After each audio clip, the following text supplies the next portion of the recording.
এই সরিষার শাকটা না খেলে মনে হয় যেন শীতের দিনে কিছু একটা অসম্পূর্ণ থেকে গেল। সরিষার শাকটা আমি ভালো করে ধুয়ে পরিষ্কার করে কেটে লবণ দিয়ে চটকে যে জলটা থাকে সেটা বের করে নিয়েছি, সবুজ জলটা। কড়াইতে সরিষার তেল দিয়ে সরিষার শাক, তাই সরিষাই ফোড়ন দিলাম।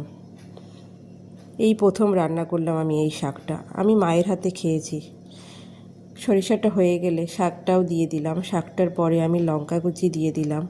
এবার একটু ভাজি করে নেব মিনিট 4-5। একটু শাকটার পরিমাণটা কমে গেলে পরিমাণ বুঝে আমি লবণ দেব, যেহেতু লবণ দিয়ে চটকেছিলাম। লবণটা দিয়ে আরও মিনিট 5-7 ভাজি করে নেওয়ার পর আমি শাকটা নামিয়ে নেব। গরম গরম ভাতের সঙ্গে এটা খেতে কিন্তু খুবই সুস্বাদু হয়েছিল।